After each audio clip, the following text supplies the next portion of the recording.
Greetings and salutations, my name is Michael Schwahn, and normally this would be the first impression review for OneShot. It is not. We tried some different things with this video, and none of them worked. We tried some different things with the audio for the intro and outro, and while we did get the audio with those, it does not sound very good. And we tried some different things with the gameplay audio, and it ended up corrupting it, so we have no audio for the gameplay.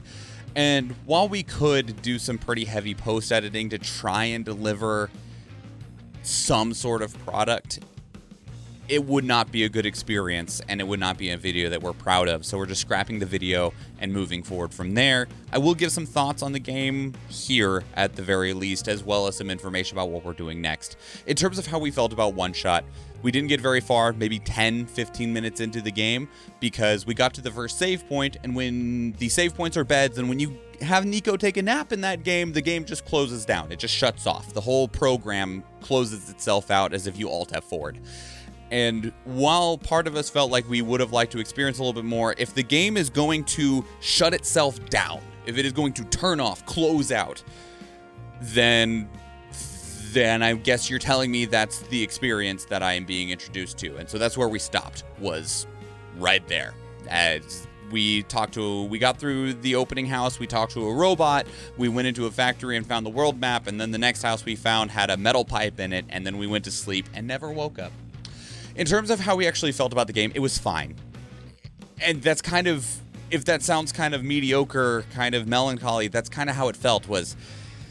It was fine. There wasn't anything great, anything grasping us to push ourselves farther, to try to go farther. But there was also nothing negative about it. There was nothing bad. Nothing felt wrong with the game. The mechanics in terms of like holding an item and being able to combine them to do some rudimentary puzzles was fine. The main character, Nico's cute. But the game just kind of felt cute. And not cute like a baby puppy cute. Of like, oh, it's just like, oh, well, that was cute. And that's about where it stopped. There was nothing deeper, nothing that really sunk a hook any farther into our gills. It was just there. It just kind of existed. We did a first impression on a game of a similar caliber called The Pepper Prince. And that game even felt like it had a little bit more character, and it was ASCII, if I remember correctly. It was a freaking ASCII game, and it just felt like it just had a little bit more personality than OneShot did. OneShot really tried to play off this idea that the player is a character within the world, and I don't know, it just didn't feel like anything super special. It didn't feel negative or positive. It just felt like it existed. So, yeah. I don't know. I'm not driven to play more of it. I wouldn't be against playing more of it. I just need to be, like, really bored in order to make that a possibility, which is, I guess, in and of itself is kind of a negative to the game. The next first impression we're going to do is on Supergiant's Hades, which just came out of early access. It's in its 1.0 release now. And we have mixed feelings towards approaching Hades. We really love Supergiant games. They did really great work with Bastion and Transistor, and Pyre was our game of the year when it came out. I loved Pyre immensely. And so I was really looking forward to the next title from Supergiant Games, but it's a roguelike. And that's not necessarily a negative, but it does give me reason to pause. It gives me reason to have caution, because like I really enjoyed Dead Cells. Dead Cells is a super fun game. I enjoyed the hell out of that. But Dead Cells wore itself thin with this live, die, repeat cycle. And I didn't get as much out of it that I would have liked to. But there's a story, more of a story in Hades, at least by my understanding from what I've seen from people talking about it, that it is a good experience. And I really love the storytelling that Supergiant Games does, but I am concerned that I will personally become frustrated with the game on a longer scale of just wanting to get farther so I can see more of the story and be constantly told no because I haven't lived, died, and repeated enough because of the roguelike nature of the genre.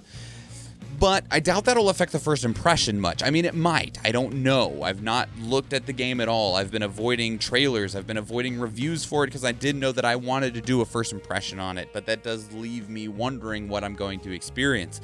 I have a feeling I'm going to have a great first impression experience that will then, when I turn off the camera and play it on my own more, will be lesser.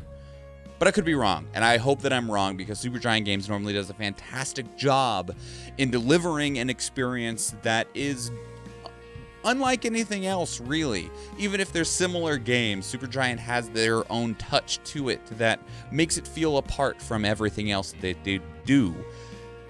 So we'll see. It may end up being incredible. It may end up being mediocre.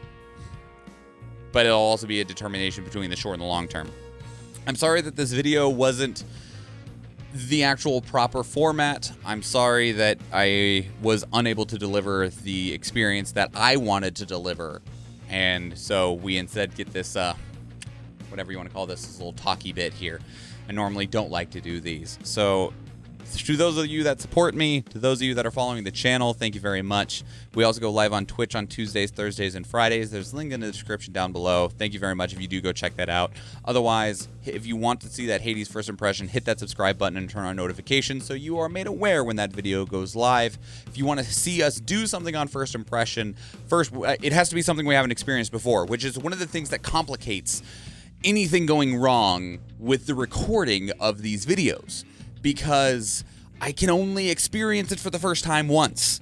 And so if I wanted to like re-record the gameplay portion, it's no longer my first time. So I'll have prior knowledge that I wouldn't otherwise, which completely tarnishes. It has to be right the first time. And even for the outro, like I could re-record the intro. That's mostly scripted. But the outro is supposed to be a candid, ad-libbed experience of my initial thoughts right after playing the game. It's not scripted. I am speaking off the cuff when I am giving that outro review. And so that also heavily complicates the entire video format, the entire series format if something goes wrong. So, noted for the future, noted for the next episode. Here's hoping that nothing goes wrong with Hades. But thank you very much, everyone, for supporting me. If you do go check out another one of the YouTube videos, or if I see you in the live stream, thank you and enjoy. Peace out.